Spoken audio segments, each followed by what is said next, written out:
What are you doing? Nothing. Nothing? Why not? I'm trying to get on this Lifestyle Radio website. Sounds like a cool website. Yeah, it's alright. Oh, wait, I might have it. You might have it. You're listening to Lifestyle Radio. The opinions expressed during this show are those of the individual participants and do not necessarily reflect the opinions of their associated organizations or Lifestyle Radio. You like music, you like weed, well, we gonna be good friends indeed. This is not much I like more than smoking trees.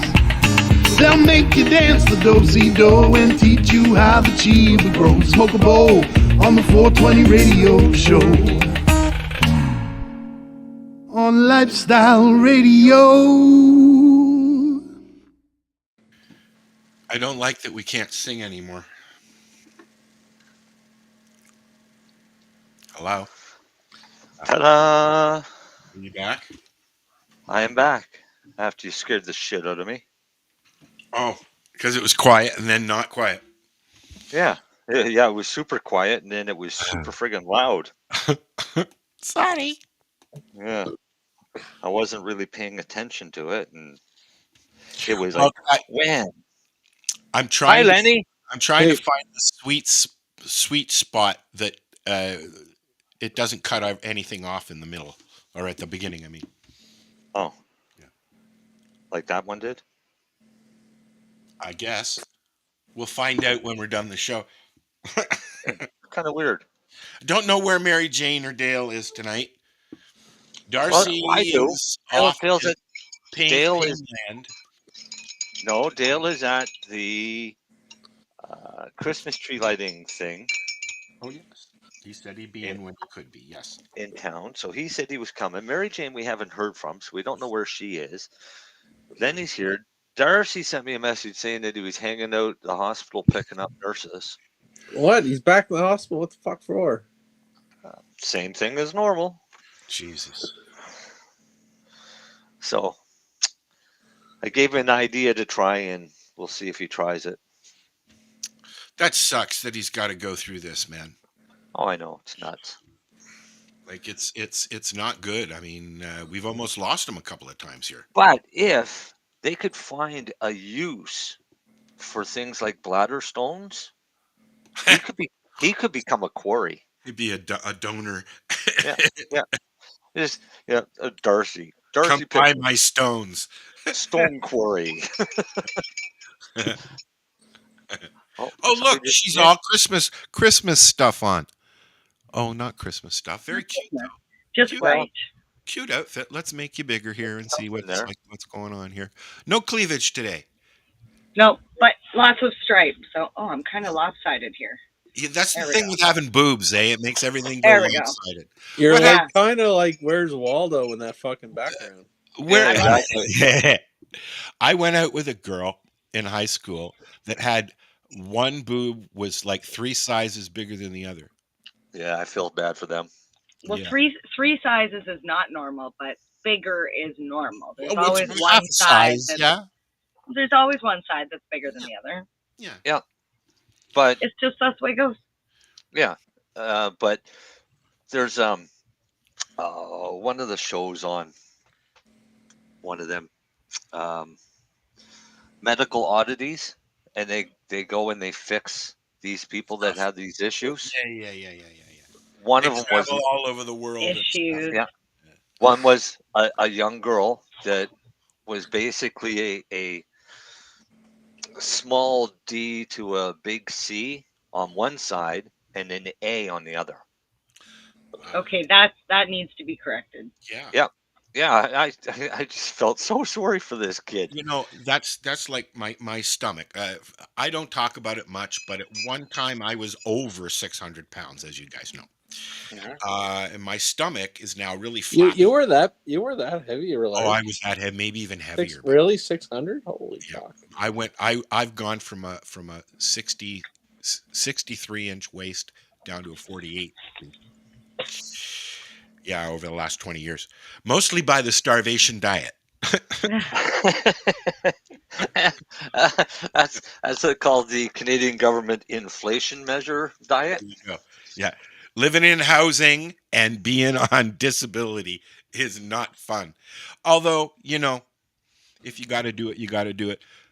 I got to say, though, if you're fortunate enough to be living in geared to income housing, good for you. Because you know what? most of those people couldn't make ends meet right now with the way the food prices and everything are. So I was fortunate. But that's okay. Those companies selling you products are making record profits. Sure they are. Oh, they sure are. Well, I don't know. They're making for a profits, little while, but it didn't work out for me. But they're making profits. But a lot of that food prices are regulated, and like places like Superstore, like they're making margin on a bunch of shit that's not food, right? Like people, like the stores don't really make money on the milk and eggs and. There's a lot of things they don't make money on. No, it's all other shit that they make money on. No, but it's true. Like there is some things that they do make money on, and there's a lot of things that they don't make money on. Now, fresh produce and shit like that. I'm scrolling back here. Fresh produce. Ugh. It's just that's expensive a nightmare. as fuck. No, it's just expensive as fuck anyway. So why does this is what I don't understand. Why a grocery store would sell a pint of blueberries or strawberries marked at $7.99 when you know that nobody's going to buy that shit. Half of it's going to go rotten, and then you're going to have to drop the price and possibly throw it out. Oh, they usually throw it out. Just give it to us at $4. They won't. I'll pay $4. Yeah. Loblaws reported $621 million profit for quarter 3 of this year. Yeah, that article just came out. And that's up from the $556 million profit they had last year. So almost $1 million more, $100 million more over the last year. Yeah, but don't forget they're making games. They're not also like they're cheating and lying at the same time, right? So they may not make margin on something that goes on the shelf, but they'll charge Kraft and these companies stocking fees, right? But they don't take the profits back off the consumers. But at the same time, they are a private business. Like they're not federally fucking funded to. Yeah, they're not bound by the government. So I also find it hard as I am kind of a libertarian, not kind of. I am a libertarian to have the government trying to dictate you can't make any more profits. A box like of Kraft dinner up here. This is like the perfect segue to what I wanted to talk about that I hold on, let me earlier just today. And it'll fit right in. A box of Kraft dinner up here has gone from $2 to $3.19. Oh yeah, last 2 weeks. Yeah, that's greed. Now, some of it's greed, but also in Canada there is this little thing called wink wink, the carbon tax. So diesel and I never got mine, Mary Jane. Never got mine. Yeah, but I'm just saying, like, if you think about it, all the gas pricing going up, it's by default putting the trucks and the shipping going up.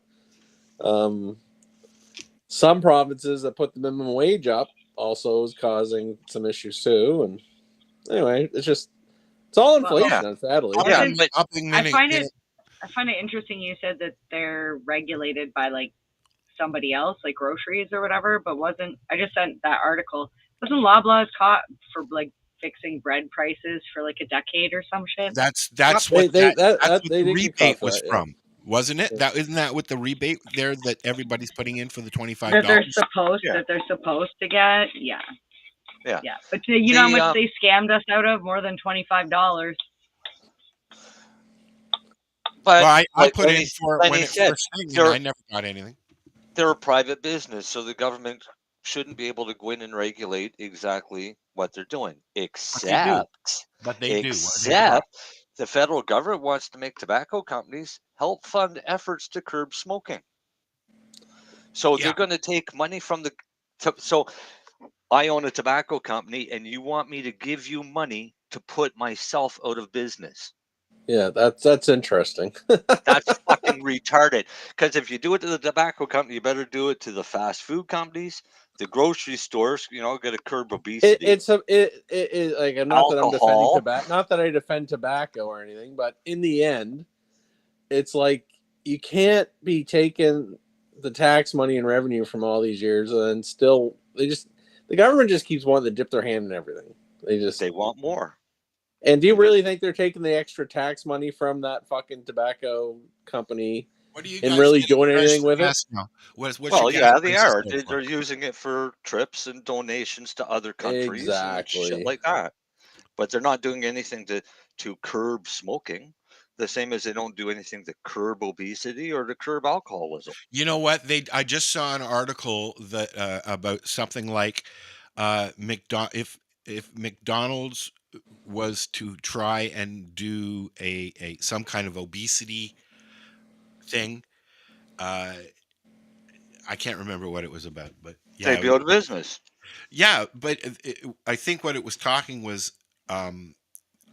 these companies offering to help, like these pill companies, these opiate companies, they have to pay out to help people with their rehab now, right? Well, they should, because they lied. And of course they did. Those fuckers, I agree with. But they're still making fucking money because they're putting movies out about it. They have to fucking pay for the fucking copyright and shit like that to use their fucking information in these movies. Yeah. So but that's how they can pay their bills, because some of them got to hit with the pretty big bills. Sorry, but they should. Yes, it's just a business. But in this case, that was fraud, though. It was individuals that were defrauding the world. Right. So if you're talking about McDonald's, isn't that what the Ronald McDonald House is? No, they've already got that. McDonald House is great. Ronald McDonald House is totally different. That's a registered charity, isn't it? That's a registered charity, and they do good work. Yeah, under McDonald's name. You can't hold McDonald's responsible for obesity. No, when people made the choice to eat the fucking shit. Well, no, you can hold them. You can hold them responsible to marketing to children. McDonald's is no longer affordable. You know, and they were told that they had to take the smells out of their stuff that was going up the chimney because it was drawing in people just on the smell. They had everything. They've got the McDonald's flavor in everything, so that miles around a McDonald's, you can smell it, so you're going to go. Right, but the difference between that and the opioid crisis is a doctor isn't saying, here, these are perfectly safe. Take these because the pharmaceutical companies say they're safe. McDonald's never, ever claimed their food was safe. They put nutritional values on stuff, though, buddy. Everything's got nutritional value. A fucking mushroom has nutritional value. Fair enough. Right? Yeah. It doesn't matter. They're like when you say junk food, they say, well, pizza is a junk food. Well, is it really when you look at nutritional value of pizza? It's got grains, vegetables, proteins, everything that your body requires on one triangle. Yeah. You're going to live off a pizza diet? No way, you'll die. No, but people have tried living off a McDonald's diet. Yeah, and he got pretty fucking sick, didn't he? Yeah, I did, didn't I? Are you talking about Super Size Me? Yeah. Yeah, he really...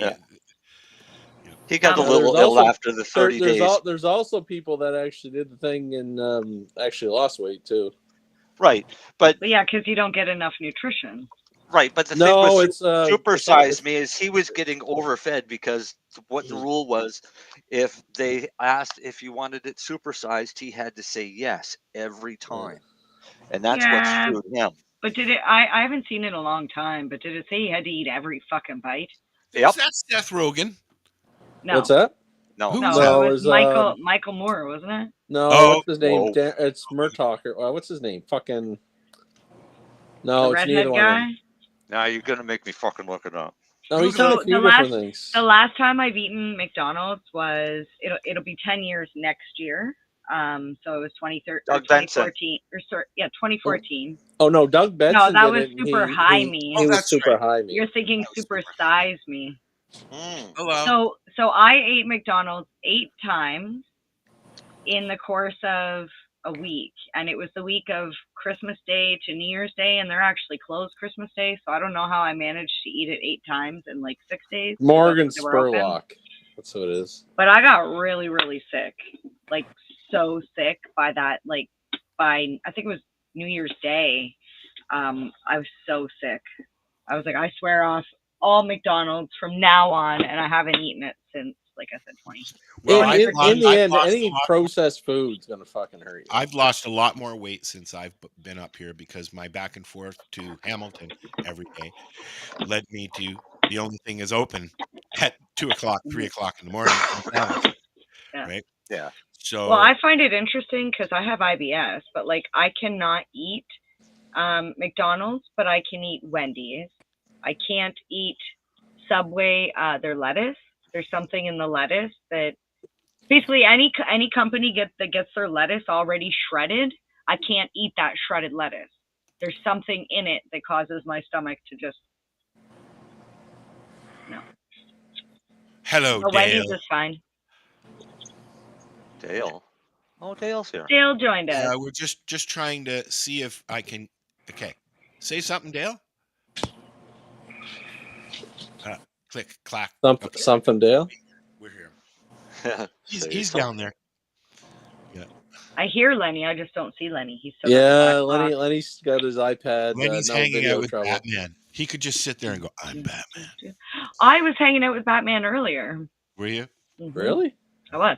And what's Timmy doing tonight? Timmy? I don't know. He's off somewhere doing something. It's Friday. I was like, I got the show. I'll see you later. For all I know, he could be at his girlfriend's house. Dale's trying to figure his apple junk out. That's just too much information now. But back to cannabis and these like some of these taxes and excise like in certain provinces are for public education and safety about cannabis. Is their claim why they're on that? Like why you get some of these taxes? Well, maybe down the road they'll come to you, Lennie, and say, "We need money from you to try and curb people from using cannabis."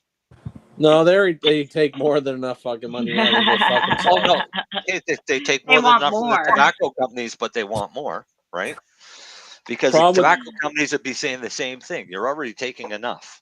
The problem with the cannabis excise tax is half the companies in Canada won't be here in a couple of years. Then they'll have less tax to get from people. Yeah. Well, they got less tax because a lot of those companies aren't paying the taxes anyway. So. Well, do you realize the actual federal government technically is probably losing money on cannabis? No, they are. Think about it. Well, here's what people don't realize because there is somebody's making money, dude. There's a lot of that's because they let all the provinces deal with their own shit. It's not the federal government. The provinces are making money because the federal government has to pay out 75 cents to every dollar to the province. What about OCS? Are they doing good? Yeah. Oh, yeah. The provincial monopoly warehouses and wholesalers, yes, they make money as well. But what I'm talking about is the federal tax transfer. But the growers aren't making money, and that's why a lot of growers fucking rocks. The latest data is I think only 20% of LP companies are showing a positive statement. But what it is, but here's what it is. Ripping people off. But here's the fucked up part of the federal government thing. Out of the dollar, 75 cents goes to the provinces and the federal government keeps 25 cents. But because the federal government's not actually able to collect that dollar fully, they're paying out 75 cents and not actually collecting the dollar. So they're probably technically losing money, the federal government. Why can't they fix that? Maybe because they don't want the LPs can't afford. They're all in debt. Oh, I get you. Like they're ironically, if they would lower the taxes and make it more profitable for the companies, they would actually be able to pay the excise and be sustainable. Like federal government and everyone come out ahead in the end, but they'll never think that out. It's really the taxes that are affecting everything. Yeah. So they basically set up people for business and then crush them. No, they just didn't think it out. Well, that's what I mean. I mean, like, yeah. but how can you not think these things out? They had a public calling for businesses. They bring all these businesses into Canada. Well, it wasn't really. I wouldn't call it a public calling. It was just open. Like, if you would like to apply for a business, you're welcome to do it. Doug Ford said, "Canada, Ontario is open for business." Yeah. Oh, that's Ontario. I'm talking about federal government. Federal, a license of like a growing license, a federal license, got nothing to do with Doug.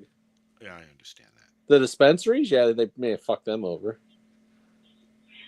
Oh yeah, I would think so, because they're falling like flies too. They can't sustain themselves.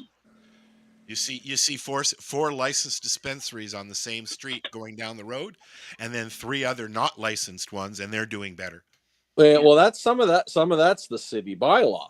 I learned that as well. So that's not even Doug Ford. That's the city bylaw. They're saying, for instance, they only zone that. The reason you see all the cannabis places all tight together is because that's the zoning of that city. Yeah, I know that. But you got companies like Cafe, which I use when I'm in the city. I like their products. That are like flat out saying "fuck you" and putting stuff up in front of their stores so that they can get around, and they move their blocks that were in front of their store, and they're still open. Oh yeah, no, they are running, and I think they should be. Cafe won a license in the lottery, and they were denied. Because of who I feel for everybody on it, but I also feel for the guy that did it the right way is getting fucked too, right? So I feel for everybody. It should be the same for everybody, but it's not, is what I'm getting at. Right? Like, it's just fucked up. There's no reason why we should have all these different things going on when it can be all done together.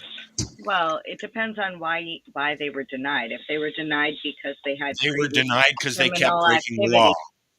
Then yes. that's kind of like it applies to everybody. Hold on now. Okay, I know, and so do you, and so do the guys, know several people from the legacy community who went from the criminal element to the legal element without any issues at all. But then you get people like Jody. Jody has just put in for a license. Mm-hmm. She should have the right to have a license.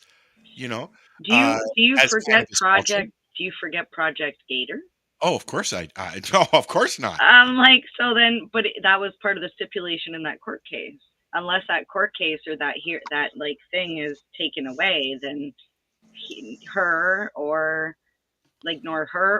Mark or any of those people that were involved. This isn't Mark, and Mark's the one that got into all the trouble. Even Brittany. Jody Emery was denied a permit to open a legal store in Vancouver and other places. She's just won that battle, which is good for her. That's what I mean. You have to take it to court to overturn that original thing, because their grounds were she had been charged, blah blah blah blah blah. Mm-hmm. She was running. There was 5 of them or some shit, and they all got the same friggin' thing. It didn't matter if level of involvement, which is, I don't know. I think they were just trying to make a statement because it was the year after Project Claudia. Probably. Or vice versa. I can't remember which one. They seem to like to make exhibit over people. Mm-hmm. Hi back at you, buddy Weeds. I'll say hi since everybody's. I said hi, and I even put the chat thingy up there, Mister. I can't see anything. I can't see anything on my iPad, so I'm not being rude. I know. I went full screen and I can't see it. Well, fine. We'll leave the chat thingy up then. Well, no, it's because I'm on an iPad. There we go. I'm on an inferior iPad according to Marcel, so that's my issue. Dear Apple, please send us new computers. Hey, I think ours is 15 years old. No, I think that's why it didn't work. Studio Airstream just doesn't have an app, and just the way we could hear you, Dale. We could hear you. We heard you giggling. Dale doesn't fucking speak even when he can. See? Can't even shoot back off of me. Come on, Dale. Come on. Fire. Give me some venom. I didn't think it would work because I was in the audience. You're sitting here giggling, and you go, "I can't get it to work. I can't." And I can hear you giggling. I pretty much got to insult his manhood to get him to speak. Chat is up. If you want to become part of the conversation, please do. Oh, fuck. Yeah, no thanks. So how's Darcy doing? Oh, yeah, apparently he's trying to pick up nurses. Yeah, again, sadly. He's trying to what? Pick up nurses. He goes to the hospital like every day to try and pick up nurses. It isn't working, but he's credit. He keeps trying. I don't know. He tells her he needs medicine or something stupid like that, but we know he's just trying to pick up nurses.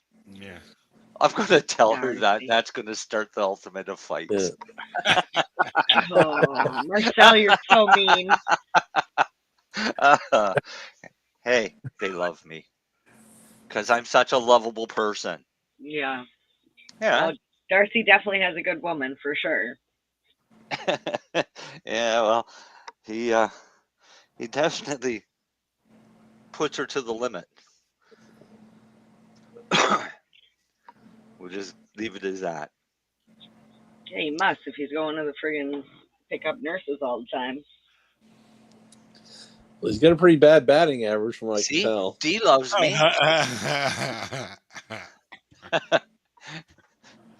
Yeah, he's been 3 months he's been hanging out at the hospital and he hasn't gotten one yet. I don't think they're interested, Darcy. My youngest got accepted to nursing school when she graduates. Excellent. Right on. Yeah. I just found out today my son's deciding to drop out of college. Uh-oh. Yep. What was he taking, or what was the reason? Some sort of film program. Oh, yeah. He started 3 weeks late. My kid, I told him, write a story, man. Write a book about your life now, because when you're very successful later on in life, this is the story that's going to motivate people. Because he tried to fail grade 12 in high school, and he didn't succeed. On purpose? On purpose. He purposely tried to fail, and when they added up his credits at the end, they were like, too bad. Because he wanted to stay. He wanted to do another year of grade 12? He wanted to stay because through COVID, they didn't give them a choice of courses. They just said, this is what you're doing. And a lot of it was online. So he felt kind of cheated. Like he didn't even get high school. So when he had to be, they're like, nope, you want more education, you pay for it. So he's like, okay. Really? Yeah. Can you actually fail nowadays? Oh yeah. Can you? Okay. Yeah. And he, and there's no more summer school. Is that correct? No. And if he didn't have his community service, if he didn't have his community service hours, they would have just made him do that later on, and he wouldn't have graduated with it. It was just like, anyway, so they pushed him through. Community service hours? Oh yeah, you have to do 40 hours of community service work. In high school? Yeah. Yeah, but don't they do that during the school day, though? So, no, you can do this anytime from the time you graduate grade 8, as soon as grade 8 graduation, in the summer of grade 8 to grade 9, you can go and do community service. All those hours count to up until grade 12. Really? Yeah. My son got 0 up until babysitting, which apparently babysitting for somebody else, unpaid, counts. Oh wow. Do they have that here, Lenny?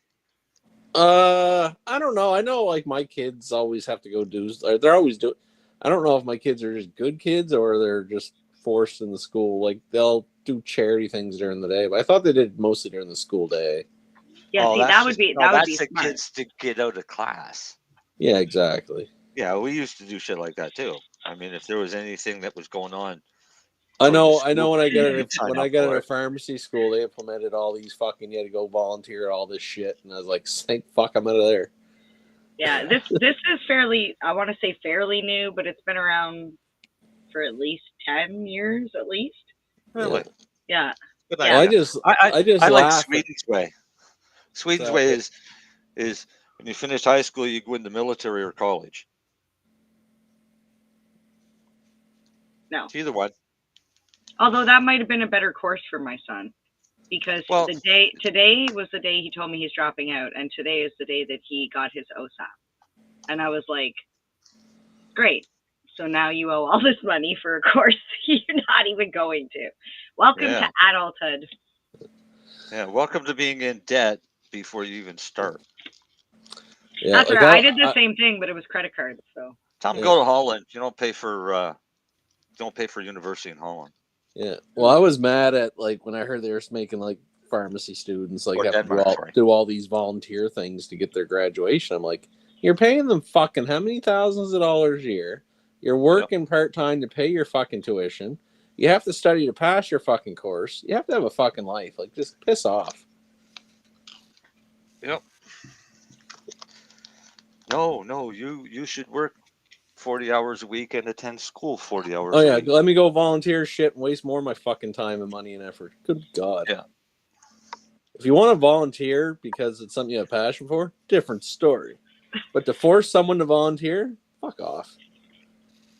Wait, now I forced Darcy to volunteer. It's called voluntold.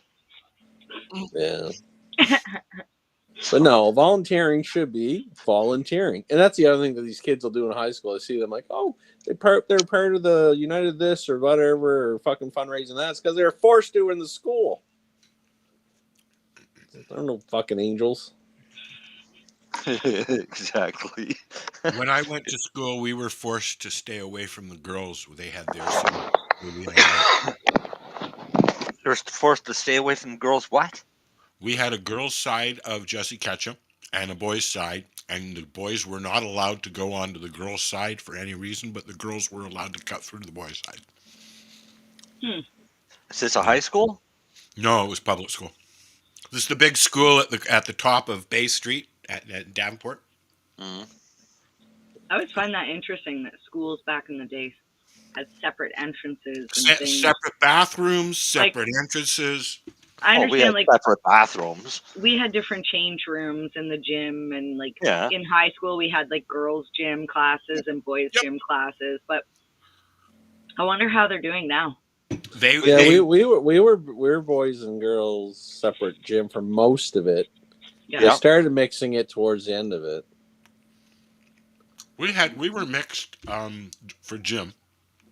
And, we weren't for the full time, but we weren't. No. In the basement of the school, like I said, they had a girls' side and a boys' side, but yet we all ate in the cafeteria together, and I never got it. Well, like our change rooms, there was like boys' side and girls' side. I still think it should be that way.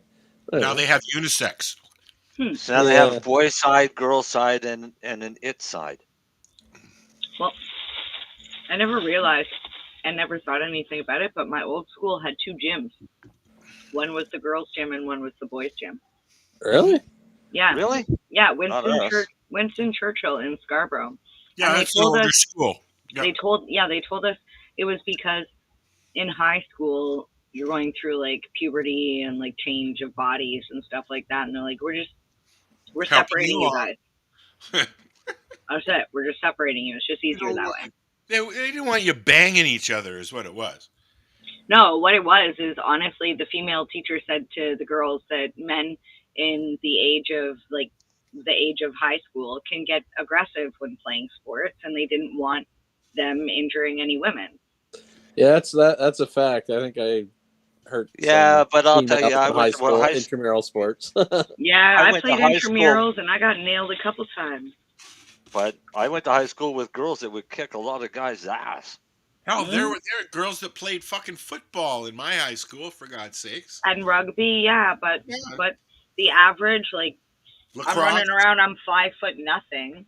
Yeah, no, I felt bad. I accidentally hurt a female in like high school sport, like at gym. And it wasn't trying to be a dick. It's just you throw the ball in her face, you prick. No, you're just playing hard. I was playing I play like I play, and unfortunately, physics did not favor her so well. Whoops! Like I didn't see her. I ran into her, right? So I like bowled right the fuck over, right? That was you. Yeah, nice. Like that literally happened to me when I was playing. Floor hockey. I was the goalie. Yeah. And everybody, coming towards the net. You get run over and smushed in the friggin' net. Yeah. And that's what I say. Like I ran, like it was like I accidentally ran into her, but again, physics, I just fucking destroyed her. My dad rifled a baseball into my head. I was pitching. Oh, yeah, we had softball, and Luckily, I was with 3 doctors. And... I never played sports in school or for school or anything. I played soccer when I was younger, a swim team when I was older, and party team after that. No, but even softball, like men, like whatever beer league softball, like I've seen women, like there's intramurals, and I've seen some women unfortunately take the odd ball, like hard. I never got into the sports thing. I sailed. We had that happened to us in Chilliwack. We played softball, kind of a beer league softball, and our pitcher was a girl. Pitched the ball, perfect line drive right into her pelvis. Oh yeah, and I mean, took her right off her feet. So, but she could hit a ball and she could pitch. Just that pitch wasn't a good pitch. Are there any females in the major league yet? No. Baseball? No. But they're starting to talk about it in the NFL. Is there any in basketball? Well, they've got their own league. Listen, there will never be a female in MLB. Yeah, I can't see it. But they're allowed though, right? They're allowed. It's just see, and I've had this discussion with Timmy too. I'm like baseball pitchers now are like all 6'5", 6'6", 230 pounds. What about all the play? Like, I'm a 6 foot guy, 200 overweight. Like I'm small. Yeah, but what about a back catcher? They still need arm strength. All right, so you're gonna put her. Yeah, there's one position that could potentially play in front of a 100-mile-an-hour hardball.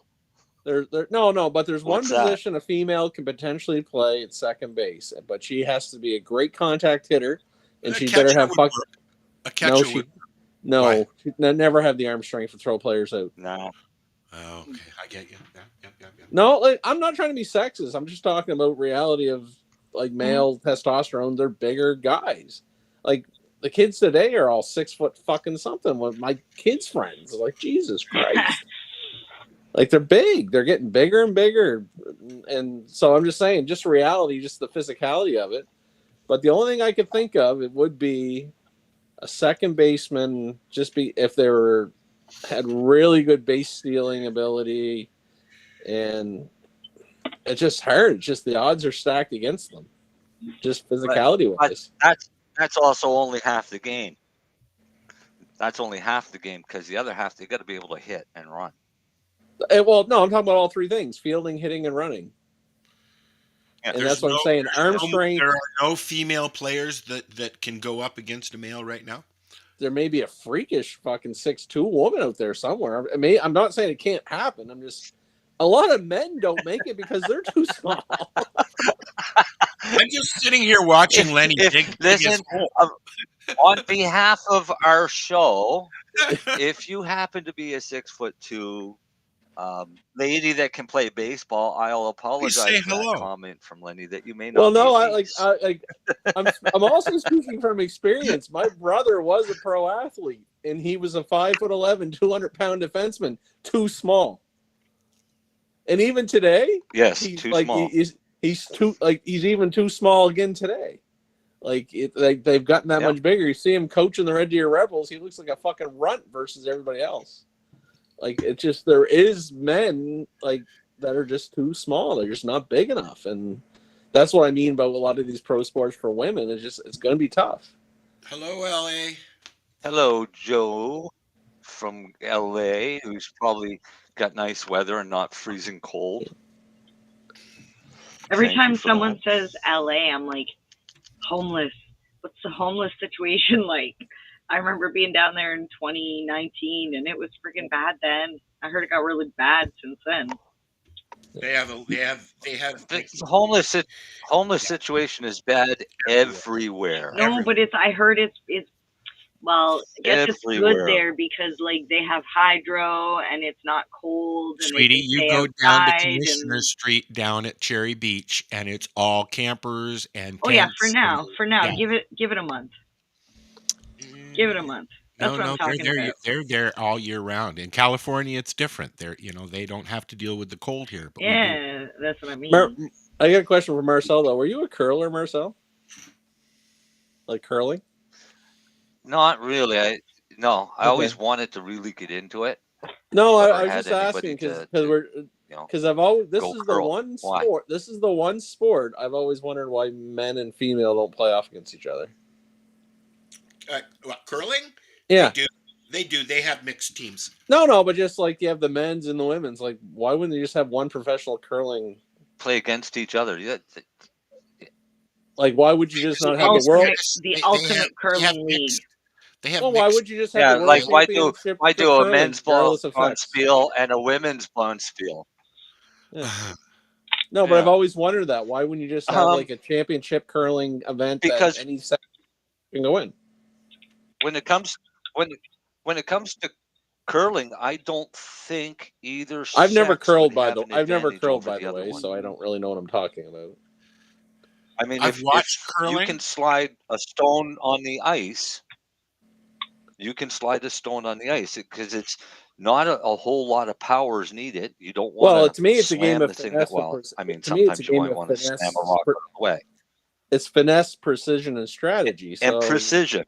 Yeah. So to me, there's no physicality advantage to my knowledge. I like bocce. No, I love bocce. If you're listening and you can comment and you curl, let us know if there's a difference between a male and a that's why I'm dead curler. serious. Because what is the chance of the 8 people that are watching us right now, 2 of them can curl? I don't know. If they're Canadian, maybe.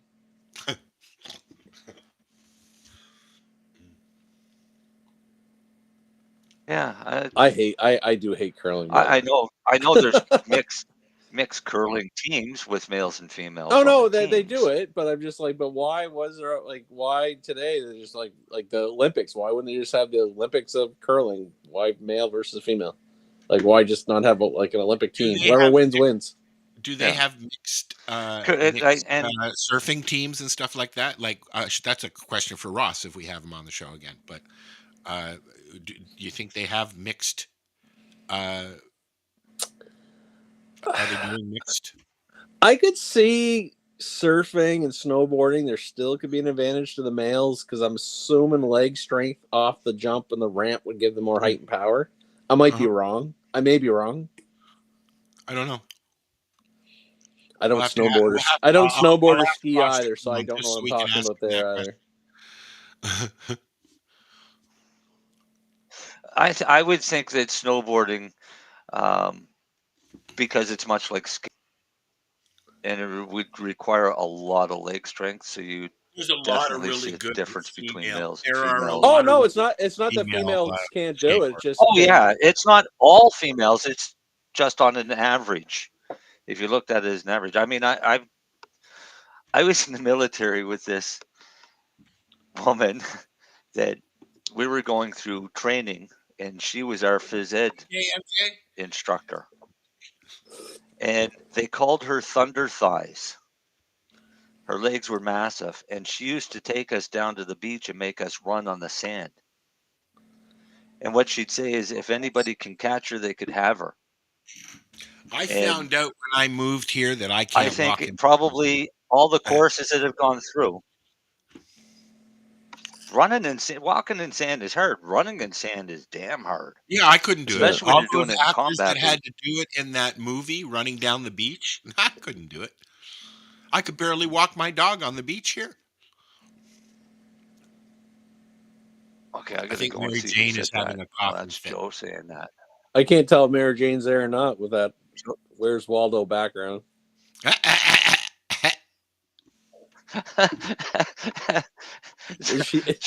Joe is stoned and needs reading glasses. Is she there? She's just stepped off. I think Tim. No, she left. To be fair, my screen is like very small.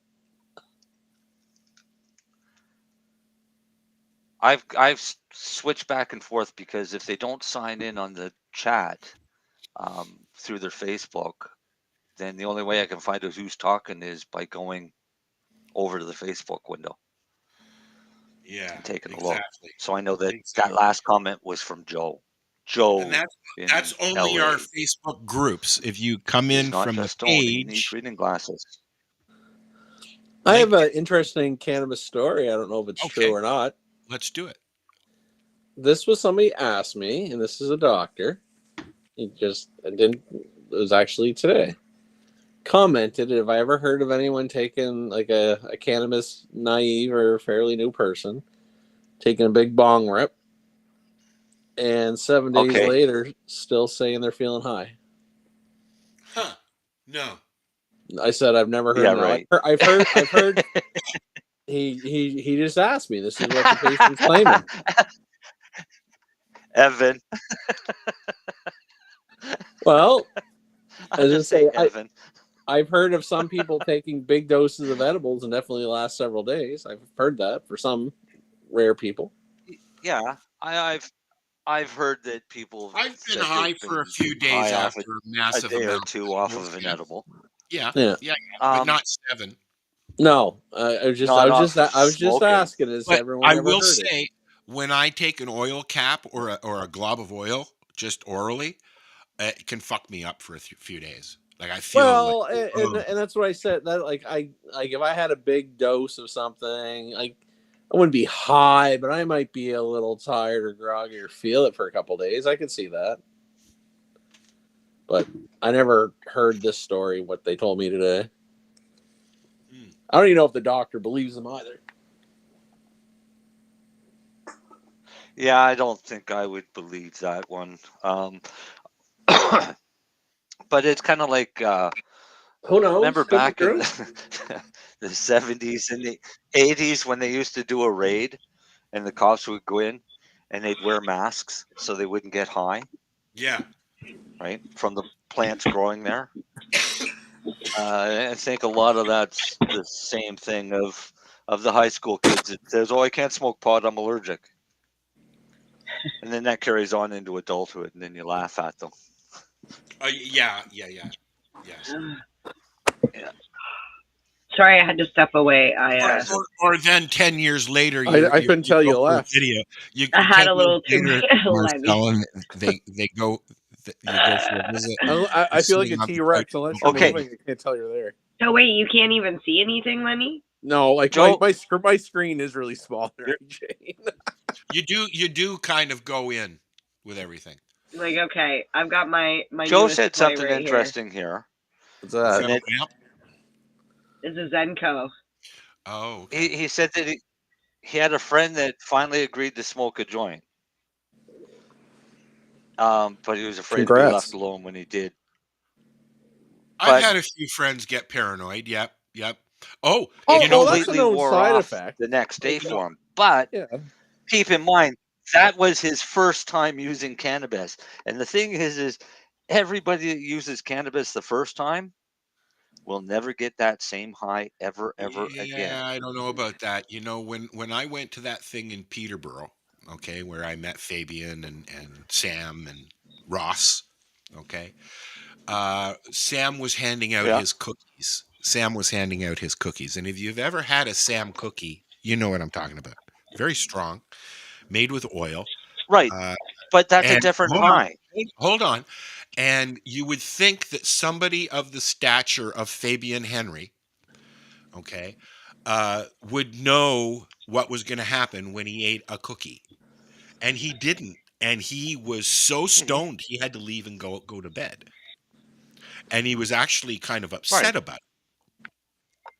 Yeah, but eating is different than. And I don't blame him. I would be too. Yeah, fair enough. It is. Yeah, it's much different. But what if you don't get high the first time? He didn't experience. He didn't have a good experience, and he was very, very upset about it because he wasn't expecting it. Right. Because if you eat an edible that is really high in THC and all of the other, and you're not expecting like it. a whole plant one, and you're not ready for it, I've seen a lot of people want to go to the fucking hospital because of that. I first time that happened to me, it's exactly what I did. I thought I was having a fucking heart attack. This is why we promote go low, go slow. I was literally just gonna say that because this is why I like legal. I know everyone fucking shits on legal edibles, but I know there's 10 milligrams in here. I know what I'm getting. I shit on legal edibles because they're distillate, so they're not right. Agreed. But agreed. I A lot shit of on it is legal edibles because they're made with distillate. It's Not got all. no medicinal value. Not all. Right? Remember, And it we doesn't did research last doesn't week. get Not you all high. of them. Oh yeah, some of them have it, but Some are whole plant. It's a totally different high when you're ingesting distillate compared to a whole plant extract. Of course. Which is why you want to go with something lasts like a hell of a Mana. lot longer. Right? But so the problem is we have in the gray market out there, there's people out there selling 5,000 milligram gummies. All right. So if you can imagine a 5,000 milligram gummy, eating that, and they think this is normal, that people will buy that. You still there? No, we're still my connection said I cut out. We're still I got kicked advocating out for a for sec. 100 milligram packages. Even 100 milligrams in a whole plant extract, 100 milligrams THC is seriously way too fucking strong. But a 100 milligram off a black market of distillate, people are eating those like they're candy, and they're candy. But if you gave them 100 milligram from a whole plant extract, they would feel it a week later. Yeah. Right? You see, because they would be baked. About the hemp industry up here, but it's here. What's going on with the hemp industry? Yeah. It's small and limited. But it's here. Only because the market value isn't there. CBD can't be extracted. So unless you go through the whole process of setting up facility and all of that. Hemp in Canada, the majority of it is out west for Manitoba Harvest for their seed oil. There was one guy in Nova Scotia that was buying for fiber and seed, and I don't know if they still are or not. But a lot of the oh, she's going to eat a dick. You crack me up. Just watching you is fun, sweetie. A lot of the people that were growing hemp before have stopped. We're watching you chew on a dick. No, suck on it. Whatever you want to do. It's a hard candy. Oh, is it? It's a hard dick. You know what? I definitely like it better than Lennie? the chewy banana ones. Oh, yes, they were horrible, weren't they? They were. These are good. You know, Lennie, do you know of anybody still growing hemp in Nova Scotia? Ew. No. Got some sticky in between my fingers, though. There's a farm here in Ontario that's been up near Barrie for a long time. I don't know if they're still there. They were the first legal hemp farm in Canada at one time. Do you know what I'm talking about? Yeah. Marcel? Yeah. And I know that they had a shop you could go in and buy hemp clothing and stuff like that. But, I'm actually surprised that there is not more of a hemp movement up here as far as clothing goes. I don't care about the CBD stuff. I get my weed. Regulations are too hard and fucking everything. But we should be able to wear it. I mean, you used to be able to go into a fucking thrifty store and buy hemp fucking jeans.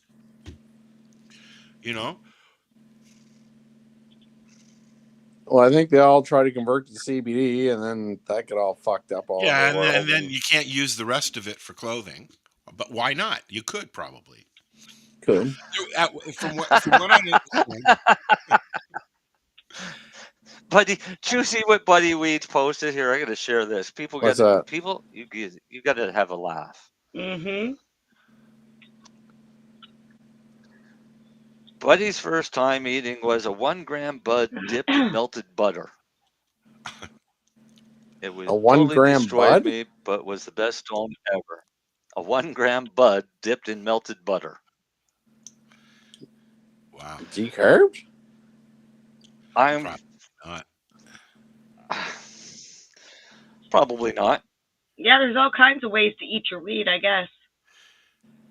Well, you know what? The first time I cooked with weed, I ground up Oh, a bunch of leaf no. and made a cake. You know, Right now. All right. I Yeah. used Just the a ground up bud. leaf as a flour, and added less flour while I was making it. You know. Well, I've seen- actually, to be Was it fair, I decarb? guess a 1 gram bud, you could actually have 10 milligrams of real THC in there. Mhm. I've Potentially. seen people, Mhm. you know, you squish Yep. the bud and make rosin, right? And then you get the little weed puck. I've seen people eat those, like season them and eat them like chips. The pucks. Yeah, the Oh, puck. yeah. Mhm. Ugh. Interesting. All right, Deep Buddy fried? Weeds, that was almost as disgusting as funny. us putting pot on a pizza. That's funny. I was Because 14. that was my first time, and that was just disgusting. I was 14. I think we all have done stupid things You're like what? that. He says, Buddy Weed says I was 14. Fair enough. Yeah. Hmm. Yeah. I remember my friend gave me cake bud that and she melted literally butter. just ground it up and poured it in the batter and just baked it. I had I got a. Wonder if when I could Com- get away with that and call it a salad. when Com was in Toronto, I went in and bought what they called a whoopee cookie, and it was supposedly, 150 milligrams of cannabis inside a whoopee cookie. It's I don't even know what they're made out of, but it was really good. I ate it while I was standing in the concert line waiting to go see Cat Stevens with my mom and my sister. And 5 minutes after I ate it, I was looking at them going, I was so high when we went in. It was awesome. I think it was 1983, I ate a piece of space cake. Same kind of in thing. Amsterdam. What's space cake? And 1983? space cake is awesome. I remember. It's It's a like nice, rich sponge chocolate cake, right? cake infused with some of the best hash you've ever tasted. Oh, okay. And I was baked off of space cake for the entire day. It really made Amsterdam a lot of fun. I smoked, but at we were only there for 14 one years day, so old. we had I to, was in indulge. Amsterdam with my mom and my sister, her boyfriend, and her son, and his son. And I smoked a joint for the first time in a hash bar in the red light district of Amsterdam, while watching what was going on in those windows. Those windows were awesome. Oh, weren't they, buddy? For a 14-year-old boy to be standing in fucking Amsterdam watching those fucking windows. Yeah, buddy. All right, I just want to point out, really I'm the misogynist sexist because I figured men are physically stronger than women, but you guys are enjoying the red light district in Amsterdam. Just clarifying. Well, in the 60s, buddy. Just standing on the outside, looking. If you think about it, it's like a lingerie show, a live lingerie show. Oh no, I'm just joking. I'm just fucking. Dude, right? we went to but just all through Europe on the island of Cyprus. I'm a hating guy, which is not true. I have 2 daughters. Remember? Just wait. You gotta hear this. You gotta hear this, Otto, because I was in the military at the time. So I'm a young military guy. I'm in Amsterdam, eating space cake, watching this show in the red light district. Show. When I go back a few days later to Cyprus, the red light district there was an alley with the most disgusting looking things that you could ever see. And our job was to go through and pick up the drunks and get them out of there before they caught anything. Now, on that note, it's just a matter of perspective. Yeah, on that note, we have to take a little break and watch some CBD. Where are we? CBG stuff. I should know what it's called since. Yeah. Anyways, we'll be right back. How long is our break? Our break it can be as long as we want. Long enough to make a tea? Not long enough. No. Oh, I'm going to make a tea anyways. All right, you go ahead and do that. I can put some music on, and we can listen to a little bit of ambient music that's supposedly free. And then get us.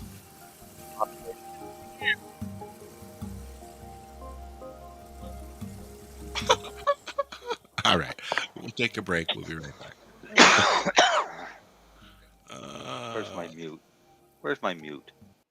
Hey, Mary Jane Baker. No, I'm Mary Jane Baker. Wait, can we do that again? Mary Jane Baker, take 27. Hey, I'm Mary Jane Baker, and you're listening to 420radio.ca.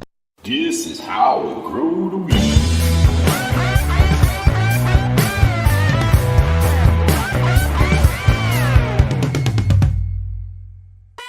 Announcing CBGTV's Bud Break book. Get your copy now. Detailed strain reviews. Every purchase supports the ongoing efforts of CBGTV. Available from Amazon and at cbgtv.com or scan the QR code.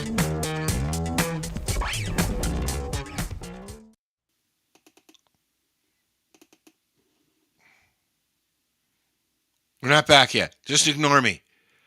I'm uploading something.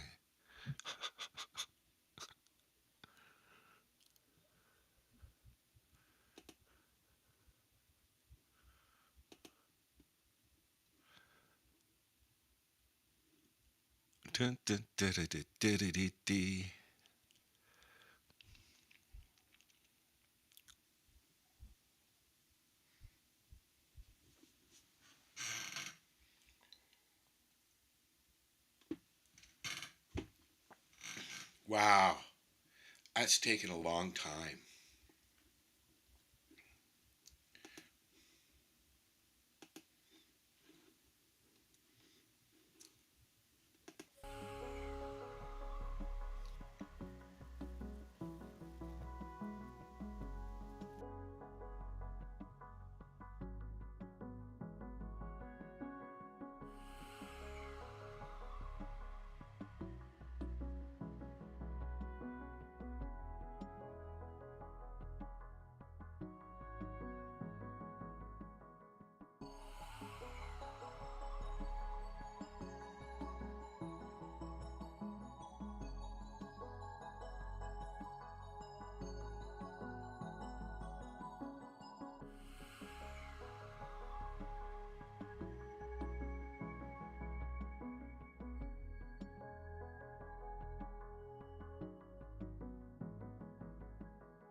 CBGTV presents another Bud Break here on CBGTV. Laughing Buddha, an award-winning sativa-dominant strain, primarily a cross between Jamaican and Thai weed strains. Not only is it an award-winning strain, but it is quite different from various other strains that you may have already come across. It has a THC content of about 18% with a real fruity, sweet smell and hints of spice. Noticeably, the taste is quite unique and intense as well as potent. It kind of leaves a roasted pepper aftertaste in your mouth.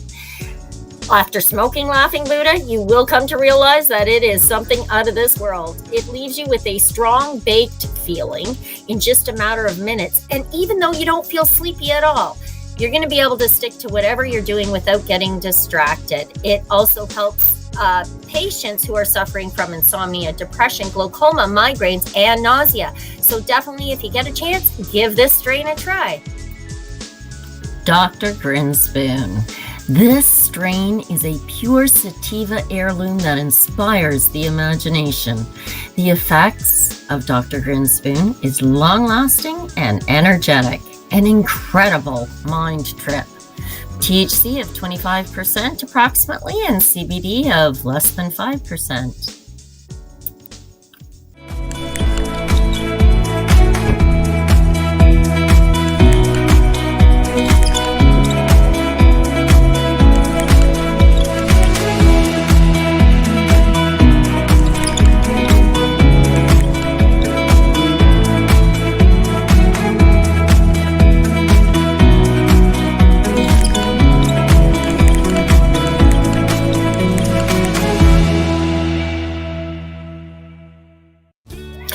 The rare strain of ginger ale.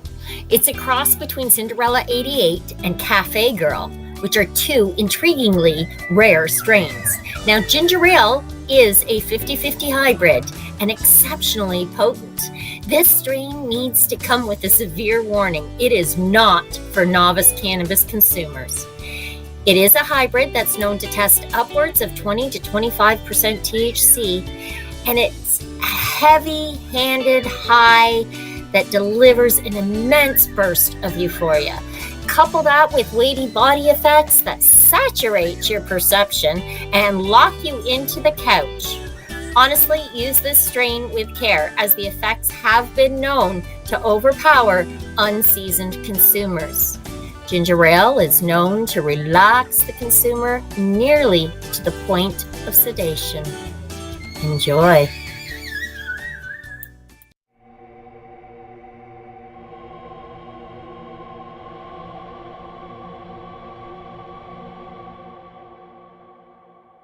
Thank you for watching A Bud Break here on CBG TV.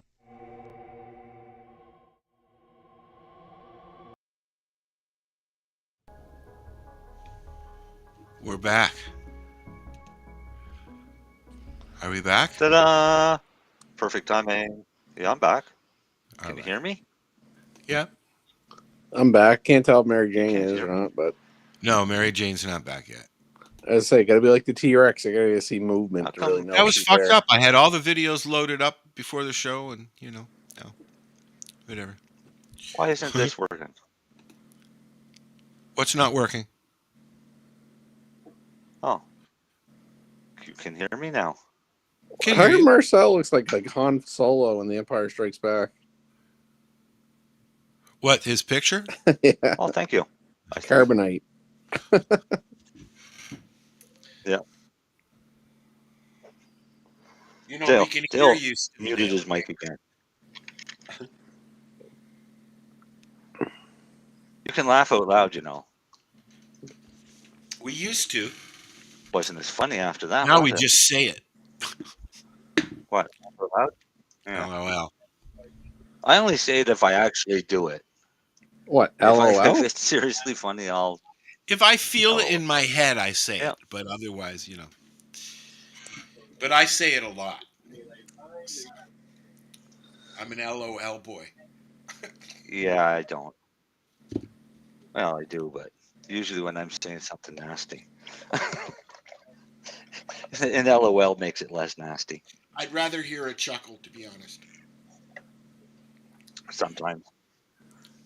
Sometimes it makes it worse. What was I looking at here? Yeah, we want to talk about this, didn't we? What's that? Okay, what's yours?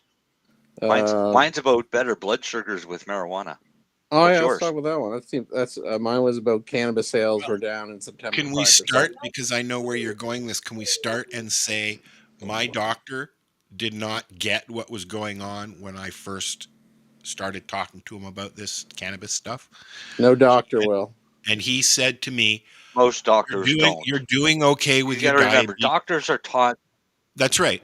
But he said to me that I was doing okay controlling my diabetes, and he didn't understand why, because my eating habits sure as hell didn't fucking change. No doctor will ever figure it out.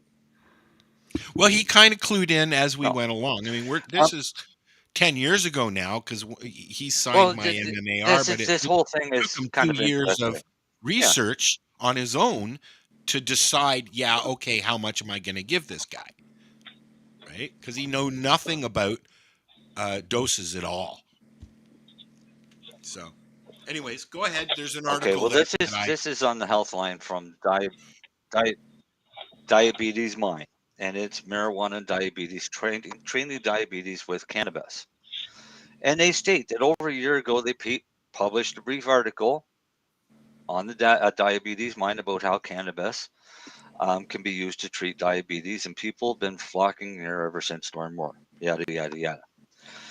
Well, they've gone and taken a better look at diabetes or cannabis for diabetes. I'm going to stop saying marijuana for this. They say it a lot. But the American Alliance for Medical Cannabis reported that cannabis can have the following benefits for people with diabetes.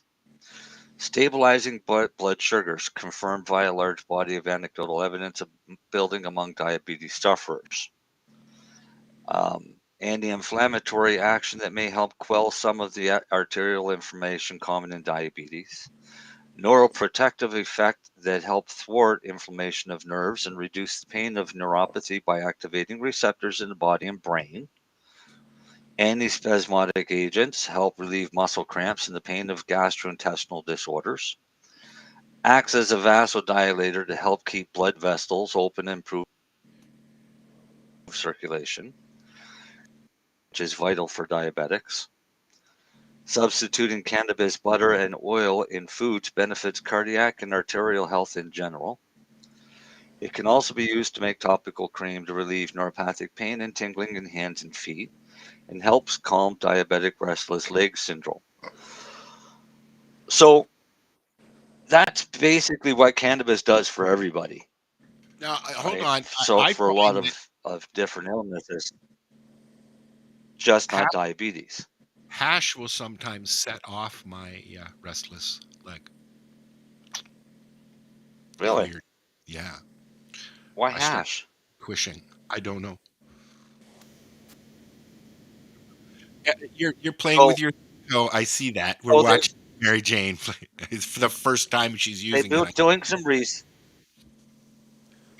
They've been doing some research on it now, on whether or not cannabis will delay the risk of developing type 2. Well, that's what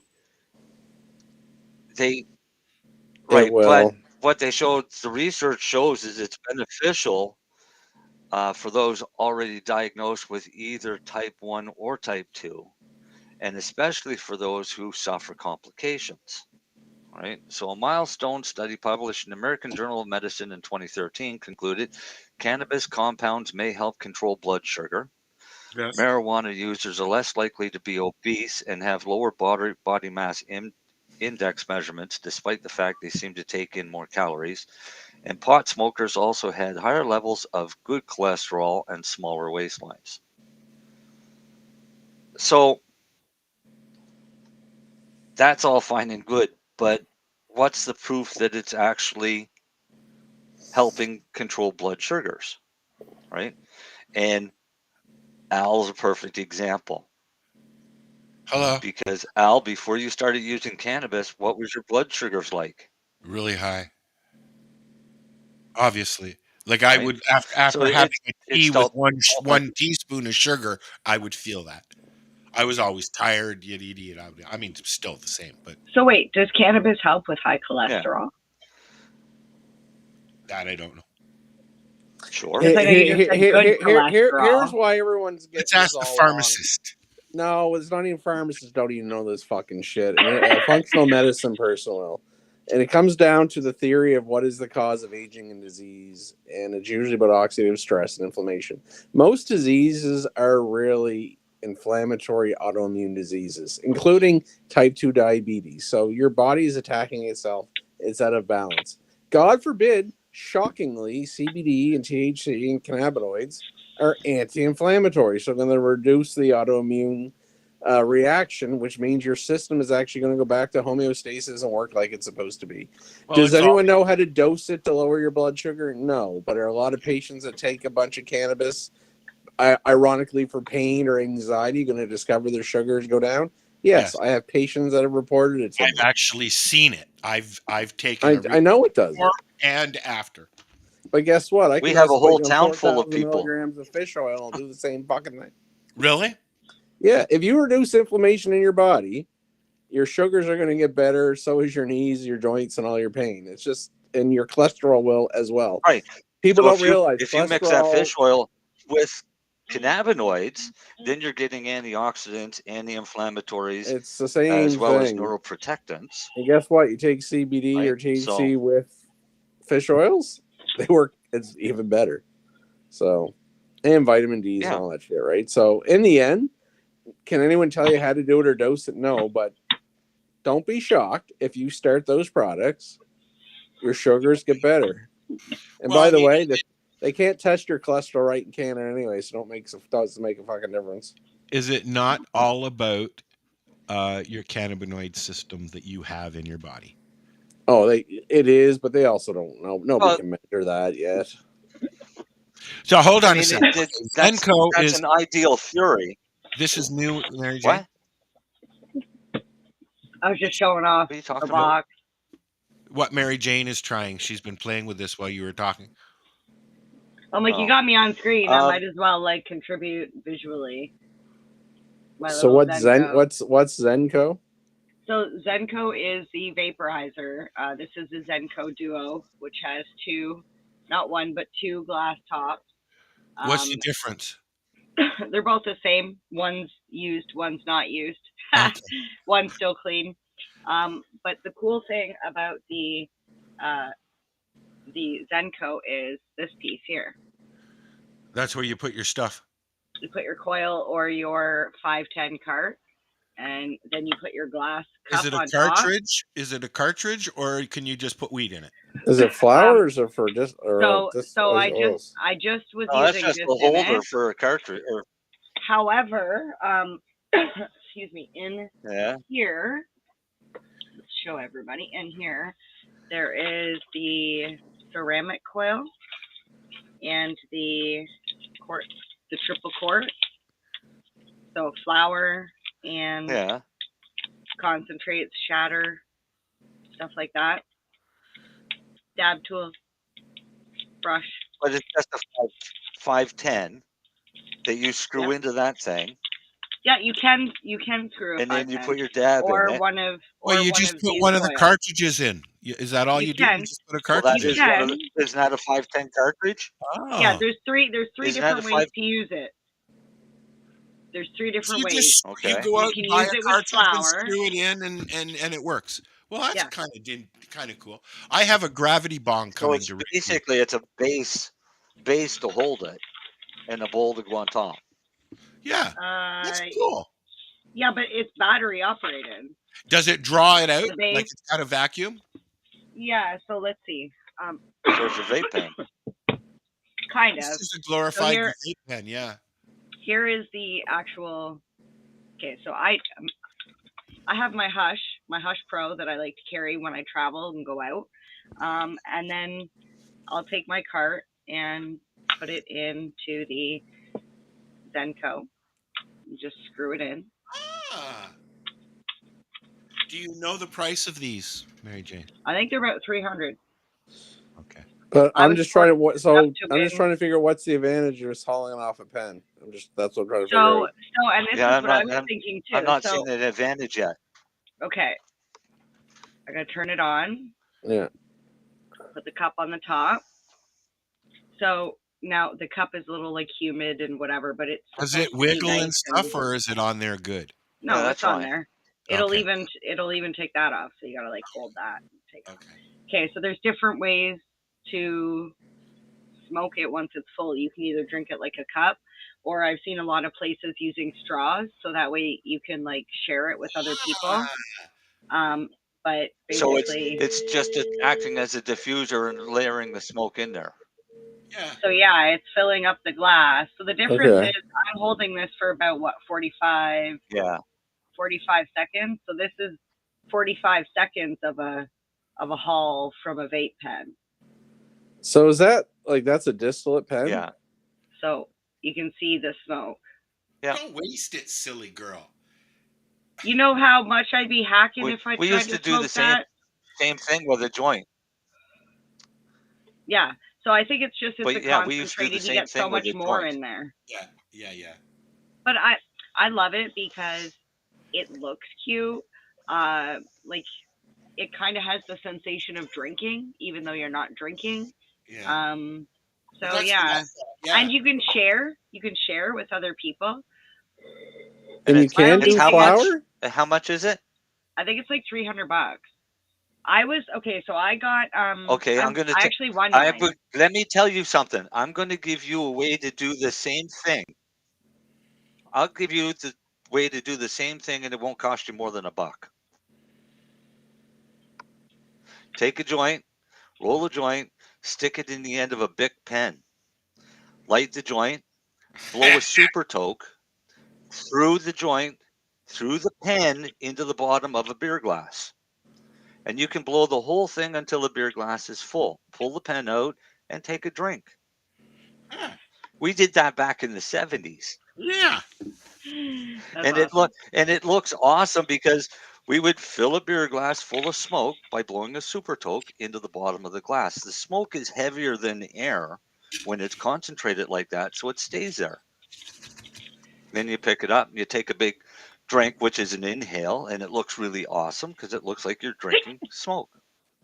And it didn't cost you $300. Everybody listening, you're welcome. That's funny. Well, I didn't. Zed goes say, Marcel, go fuck off.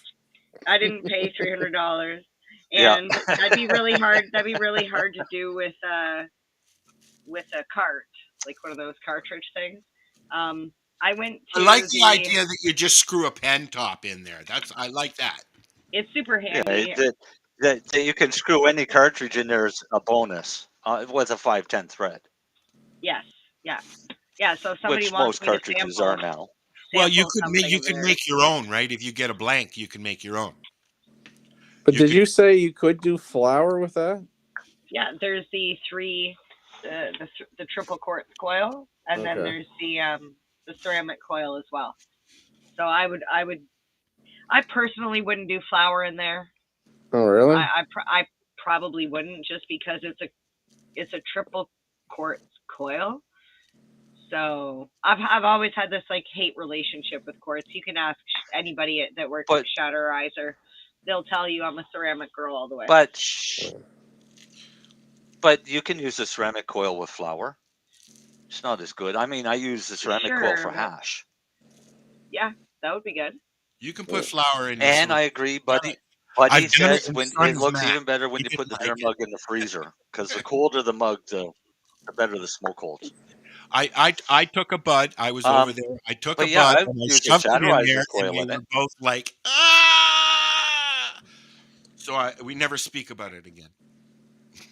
Did you say put a Shatterizer? What, putting a bud on the coil? Yeah. No, in one of the ceramic ones. If you break up a bud and put it into a ceramic coil, you can smoke it out of your Shatterizer. Oh, I'm sure the Shatterizer coil probably fits in the Zenko. Well, it burns. If it's a 510 thread. With the coil one, it will burn it, but with the ceramic one, it won't. Yeah, but I don't know. I kind of want to burn my flour. Ooh, I've tried vaporizing it. Doesn't work. Yeah, No, the S-Pod. I like smoking flour versus vaping it. Yeah, it doesn't get me to where I need to be. It doesn't. It's like I climb the hill and I get it's a here different high. and I can't get there. You know, I want to get there. Yeah. I actually find I choke on the vape more. You really? Yeah, it's almost like I don't know find how I to smoke- inhale it. I choke more It's off weird. of flour.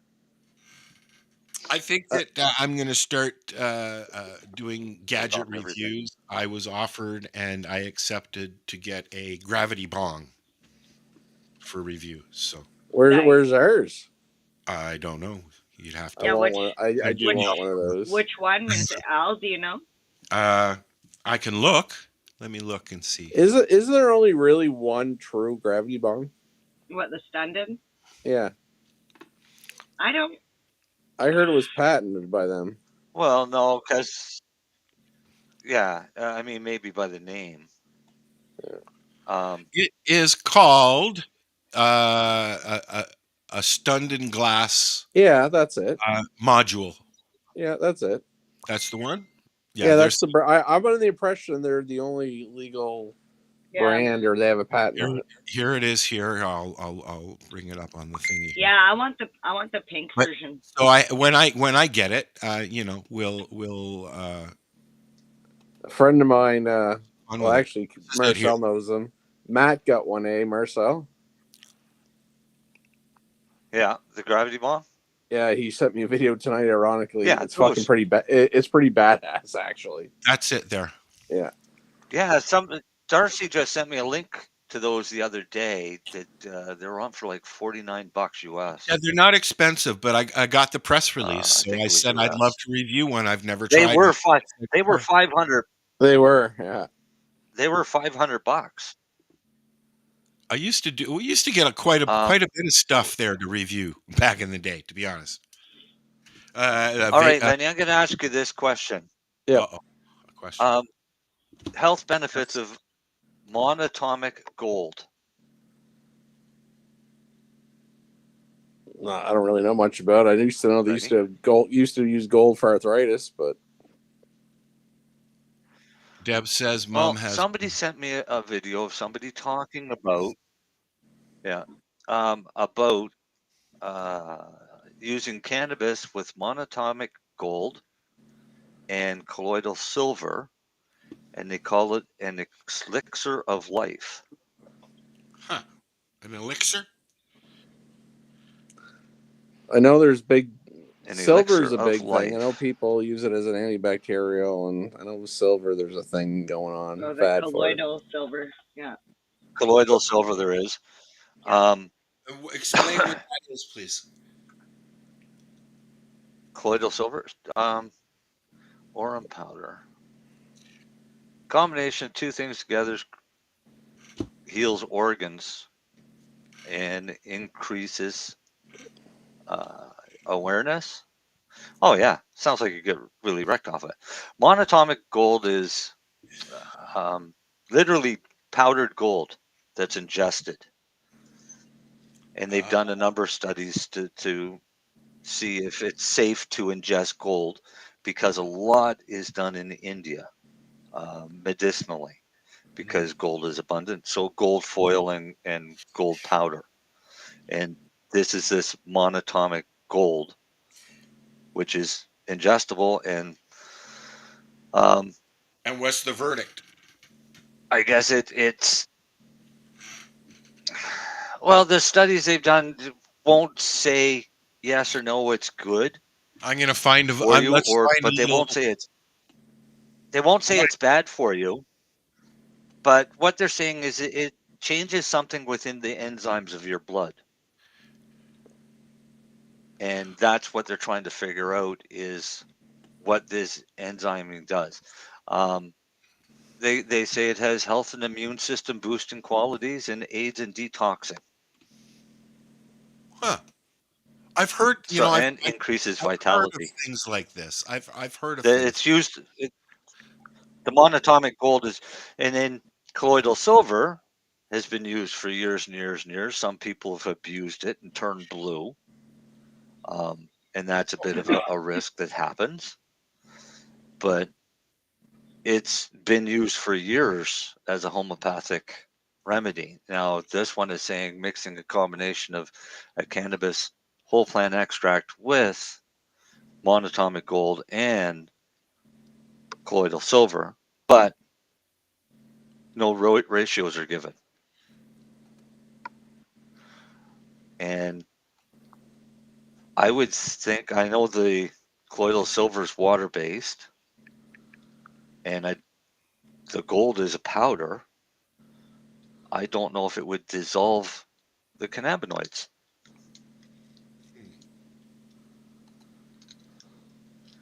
I don't know. Don't try this at home, kids. Yeah, don't. Yeah, please don't. Yeah, don't try this, because all I can envision is you having a big gob of oil sitting in the bottom of a glass of water with a bunch of gold dust around it. Like that, there is pharmaceutical gold injections for rheumatoid arthritis. Really? Yeah. Are you serious? Yeah, they've been around for years. Oh yeah. Could you just take gold a is used shot of Goldschlager? I don't know if there's a study on that. You could. There's gold in that. There's they're saying that gold won't hurt you. The gold won't hurt you. Like edible gold's been around for years. Gold flakes that you can get on a cake and things like that. So what the study proved is it won't hurt you. Why it's gold? Well, right. Austin but Powers, it may have his face would probably may do like that. something to the enzymes in your blood Doctor that could have healing properties. You want some gold? Gold member? Yeah. Yeah, that's the one. Yeah. Faja, yeah.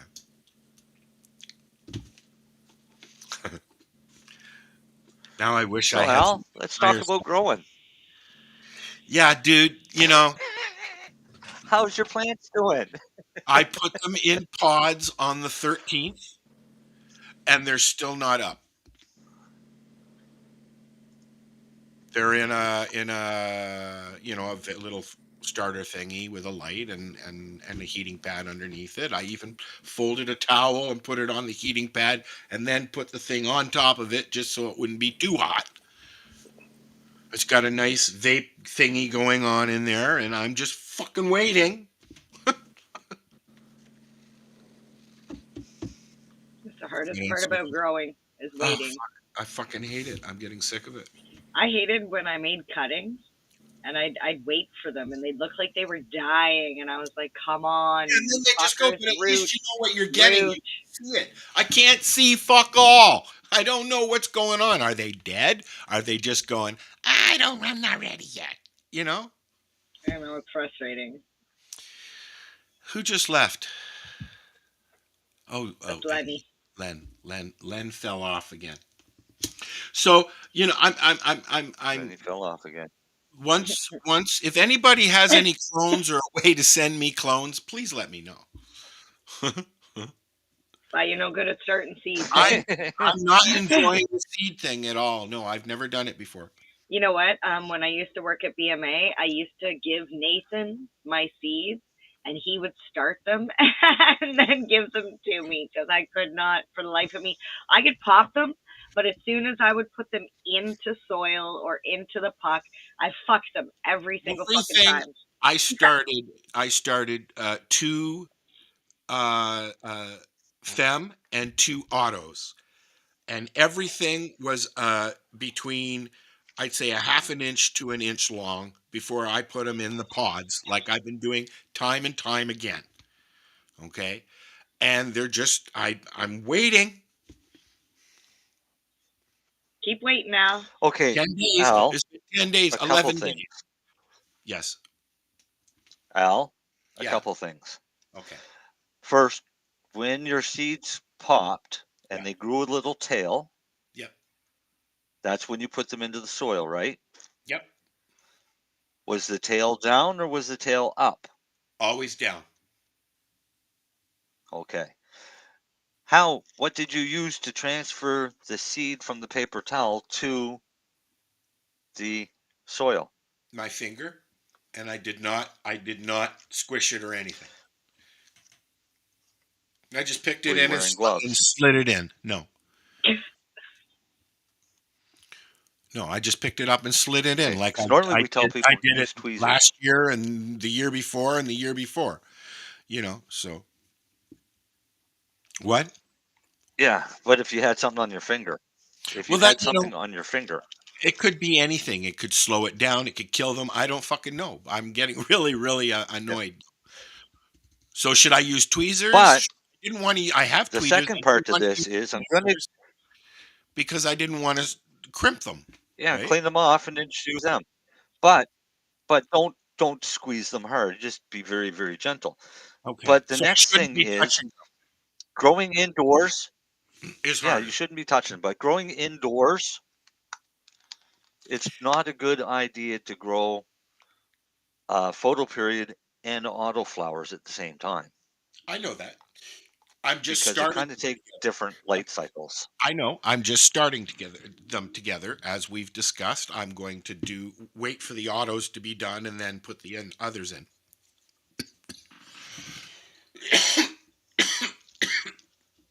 Right? Switch it up. The autos first. I'm going to do the autos first, and then I'll let the others get some girth. When the autos are done, I'll switch the others over and put them in. I'm not doing them together. We already discussed this. So, I'm just so where do you keep the photo period? Just starting them is fine, but you've got 3 months of growth. I know that. Right? Of those autoflowers. Well, 6 2 months. So the autoflowers. So you could end up with some really big plants. I got a 6-foot ceiling. I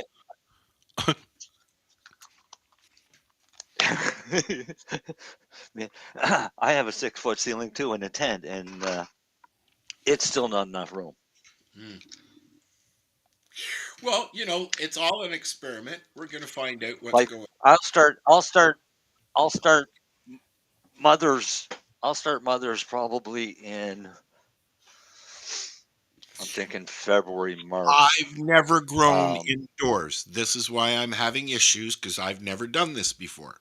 But once I figure it out, my fingers will be green.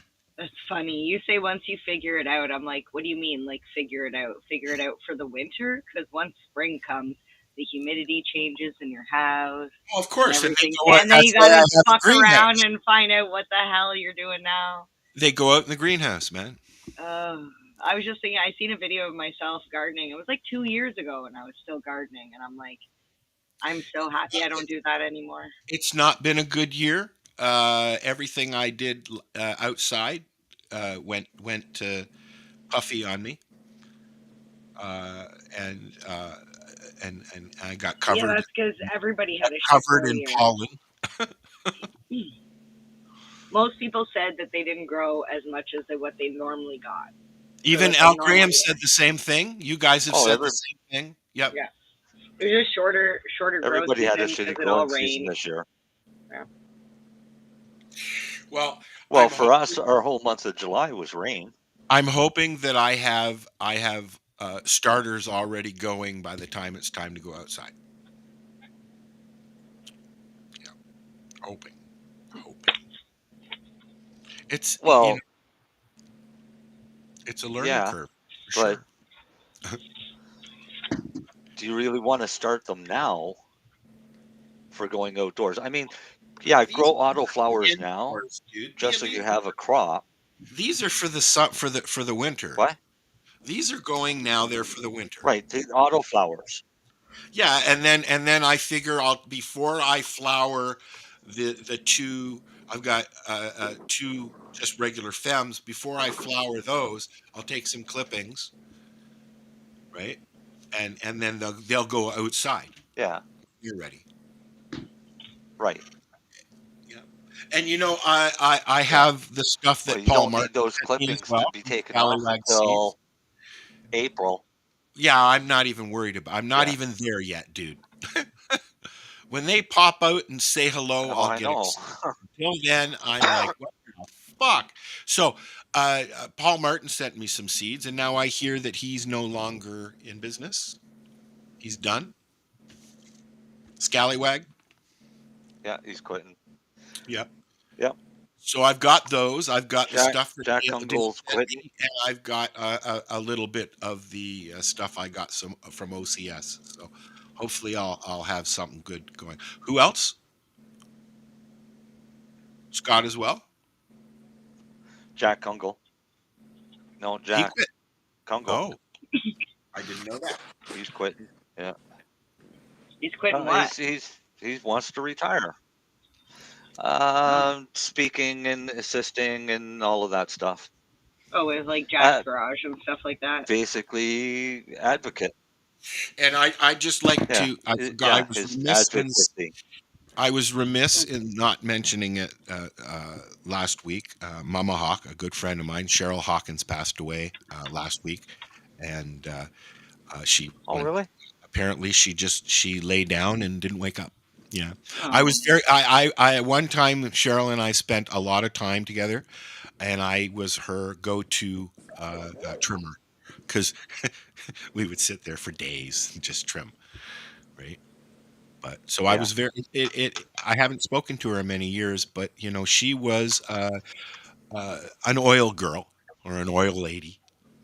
She was always a helper. She worked with Rob Mahey and Gary. So now she's up there with Gary again. So anyways, I just wanted to, I forgot to mention it last week. So.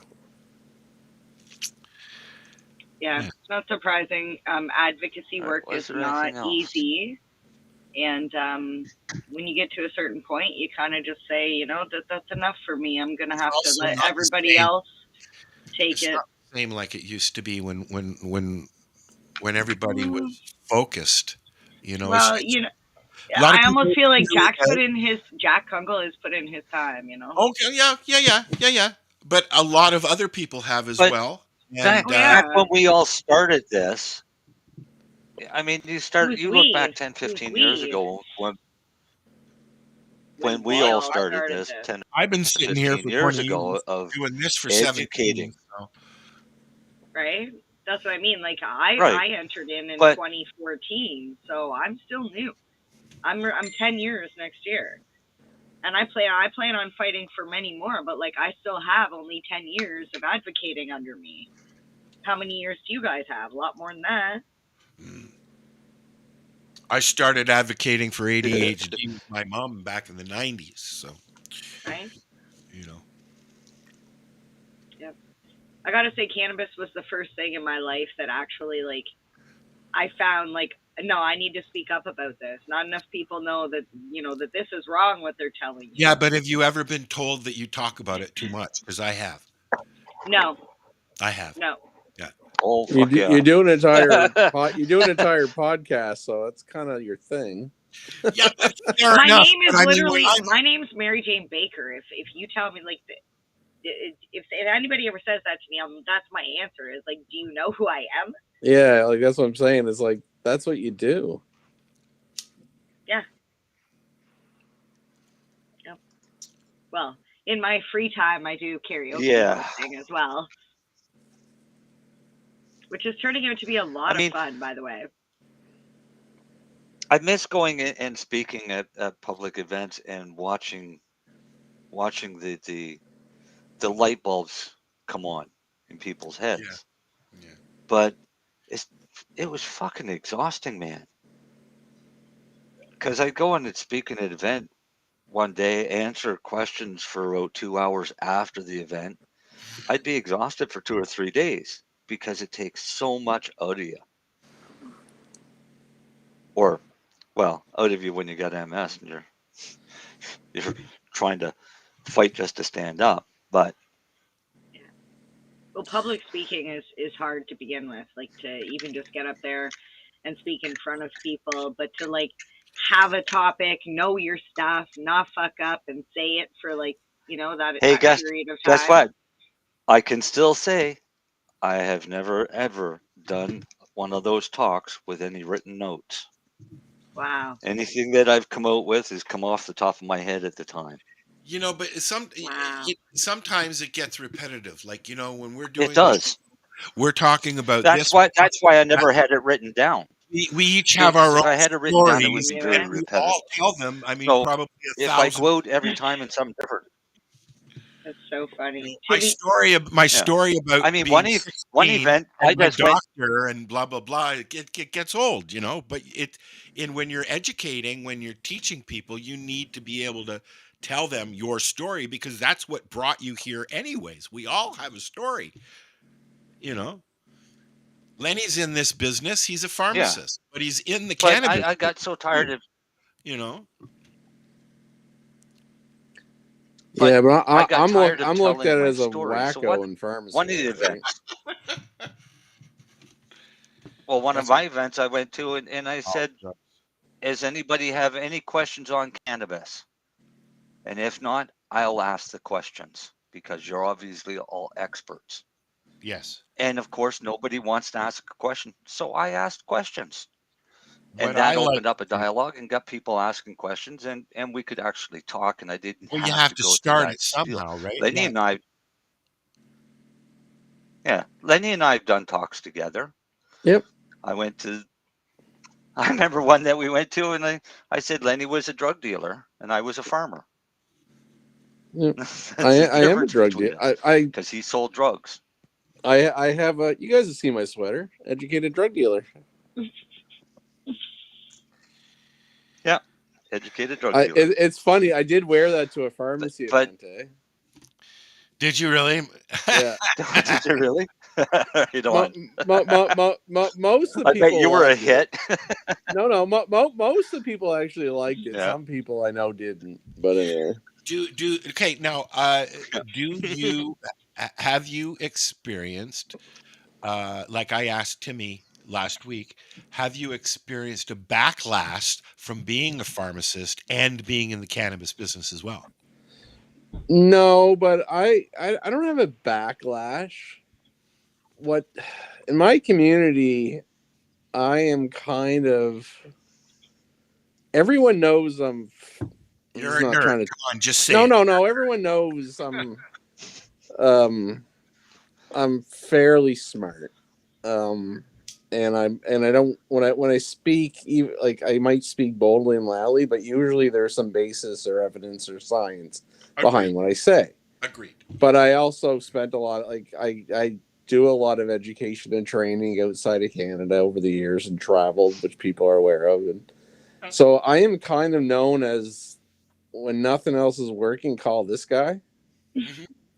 Not just cannabis, that's supplements and pain and drugs as well, right? So we've had this conversation before, Len. You are what I would consider a real pharmacist. I mean, I used to go into my uncle's pharmacy with my dad and sit there for hours and watch him counting pills and making creams and making tinctures and stuff. Yeah. He did it all right there. They don't do that anymore, do they? No, most don't, and most of them try to just like follow these guys. Like, here's the problem with guidelines, and I actually had this discussion with someone this week. The problem with, like, everyone's like, oh, you got to follow, and this is a problem with Canada in general, and just the world, is like, oh, you got to follow this cookie cutter approach to healthcare, and that's not the way it works.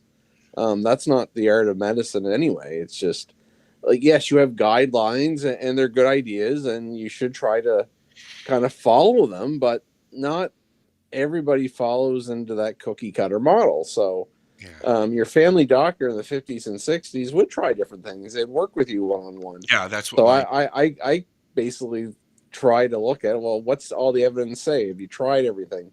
Okay, we've tried all that. Then what? Then what? Doctor, I mean, you know more about these pills and this medication than most doctors do. Yeah, no, and I had a doctor send one of the patients to me this week, and it was really simple to start. It's like, well, they have a CRPS, which whatever, don't worry about that, but a pain syndrome, and like we want to use a chemist cream. It's like, well, that's fine, we can go over that, but right off the get go, they're only on 12 milligrams a day of CBD. It's like, for fuck's sakes, that's like fucking, that's spit, like. So, but they had no idea. The doctor didn't know. The patient didn't know. I was like, well, let's ramp that up. And I basically told them, as like, if you're doing that type of neuropathic pain, I said, you're going to end up on fucking THC. So just I'm just going to tell you that right now. Yeah. But the doctors don't even know. Like, I remember my doctor back in the day. They don't. He'd say he knew that I needed this, whatever X medication was, but then he'd go over to his shelf and he'd open the cupboard and pull out this massive book, and he'd open it to the thing, and he'd look at how much I weighed and how much the thing was, and then he'd write down on the script what it said, the amount of drug was I was supposed to take. But they don't have that for cannabis yet. So what I love about cannabis is it is. And what was the old joke? I used to experiment with cannabis in college, but that's kind of what you're doing with your health with it. And this lady I was dealing with, she's actually a nurse that's off on injury and post-surgical complications. And I kind of teased her as like, listen, after I knew her, she's a friend of mine as well. And I just said, have you ever smoked a joint? She said, well, not since college. I was like, listen, do yourself a favor some night. I said, I know your doctor's not telling you to do this, but when you have a flare some night, just try it. Just try it. Be it you're checking the box that you tried and did nothing or whatever. But I said, I know you're a health professional. I know you don't want to smoke it, but there is a totally different profile of like flower and inhalation versus just isolated cannabinoids. And I said, you may find it works quite well, and it's plus inhalation, you're going to actually work quite quickly. So I just said, just do me a favor someday, some evening when you're having a flare, smoke a joint. Just rule it. Like, she's been struggling for 4 or 5 years. And I also told her another trick. It's like, even if you're not even sure how THC is going to work with you, go to the liquor store, get a couple of these cannabis drinks. Try 2.5 milligrams. Or OCS store here in Ontario. Or a dispensary. In Nova Scotia, you have to get your weed at the liquor store. Yeah, for NSLC, pardon me. But no, she lives in my community. So I said, go get yourself a drink or two. And just some night watching a movie, just out of curiosity, have one and see what you feel like in an hour. If it didn't do nothing, have another one. Some of them actually taste. I consume a lot. Some of them actually taste pretty good. I just said, if you want to be conservative, you can do it that way. But actually, this is my whole thing, and Marcel would probably agree with me. Oral cannabis and inhalation cannabis, to me, are totally different drug entities. Absolutely. You guys would all. Yes. It shouldn't just be me. I guess all you guys would agree with me. I actually explained that to her. I said, an oral cannabis product versus an inhalation cannabis product, or I don't even want to call them the same thing. They're not. Go for both. Get a body and a mind. There you go. No, but they're not the same effect, because people ask me, why you're a health professional? Why do you smoke cannabis? One's a body and one is not. Well, no, I said I like the feeling of the inhalation cannabis. I get that better. Yeah, I can function better on. I get that from. I get that from older patients that are just looking at cannabis for the first time, and the big thing that they always say is, "Well, I don't want to smoke cannabis." And my response is, "I don't want you to smoke cannabis. If you've never smoked it, don't, because you'll be chasing that dragon trying to get that same high that you got the first time, and you won't get it." Oh yeah, no, and I tell patients, ingesting cannabis is for health. Yeah, but if for whatever reason the oral cannabis products aren't working for you, I would try smoking it just to see if it makes a difference. It may. It may make it worse. Smoking has its benefits. I mean, smoking is great for breakthrough because ingested cannabis. Yeah, but if you're a die-hard 30 minutes to an hour. If you're a die-hard non-smoker, you're not going to want it. Oh no! And again, this is a then don't. This is a lady that's been struggling with pain and been on disability for 4 or 5 years. Yeah. And that's what I'm saying is, like, listen, if the oral CBD and the oral stuff doesn't work, fuck it, smoke a joint just to know. Yep. Just to know. But some like my sister will not. She hasn't smoked one since we were kids. But then she started using the gummies for sleep and pain, and unfortunately that didn't work out so well. So now she's just devoutly against it again. You know. So. No, and that's what I'm saying. That's why I said, like, this nurse is going to try oral CBD. She's going to try some topicals. Yep. I have her trying potentially even one of the bath bombs from microdosing mushrooms is said to help with pain as well. Well, I can't tell. I can't tell someone to go get mushrooms. No, I know, but I can. Yeah, you can, but I can't. But you can let her know that she can buy a CBD infused pillow. What? You can buy CBD infused anything now. They sell them. They sell toothpaste now. Yeah, I think people are just milking shit now. Why?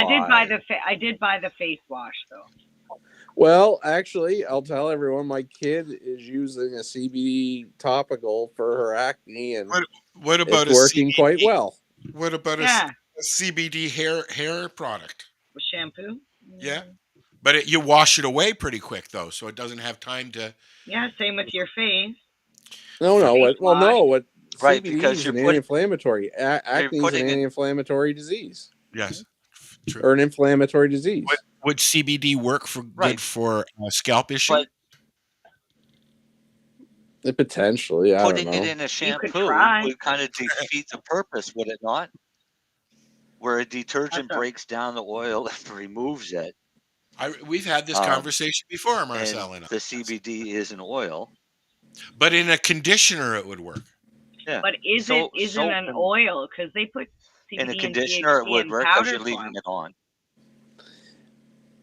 In the end, I don't know if anyone's ever proven that hair loss is inflammation. I don't know. When I started using a large amounts of oil, my hair started you can powder a lipid, but it's still a lipid. I don't know, man. People put all kinds of weird things in their hair. My dad used to do egg and beer. Why? I don't know. He said it like if you make the mixture and put it on your hair and then rinse it off, it's good for your hair. It's a high protein hair wash. I don't know. Hey, Len. What's up? Do me a favor and do a shout out before we go to your Optimus, please. I hate promoting myself. I know you do, but we're going to make you every week. Okay. Because I believe in what you're doing, buddy. Len has one of the only medical cannabis dispensaries. Why don't in a pharmacy setting? Wait, why don't? What? But why don't you just do up a commercial for him? Yeah, I would if he was allowed to do it every week. Well, here's what Optimus. No, you make it. So Optimus Cannabis. Not him. He can't make it. Okay, let him tell. No, but I'll tell you what it really is under the Health Canada legal framework. So I wanted cannabis in my pharmacy. I'm not allowed to. It's not recognized, and it's the Cannabis Act doesn't allow pharmacies to have it. So what I did was there is a license out there called medical sales with possession. So it's like an LP license that I basically put in my security system and did all this and did my application just like any LP. I just don't grow it or make anything. And it's above one of my pharmacies. So I got approved. I got the license. I created the SOPs and submitted it and did all this shit, and I did it. So the whole concept of why I wanted to do it was I wanted to select products that I wanted to promote to patients, and also I kind of got pissed off of a former large pharmacy that was selling cannabis nationwide, shoppers, I mean, and they were just cattling anymore. They're pulling out. I know. Ironically, they closed when I opened, but it was. I remember one of my friends doing a consult with one of their nurses and doctors.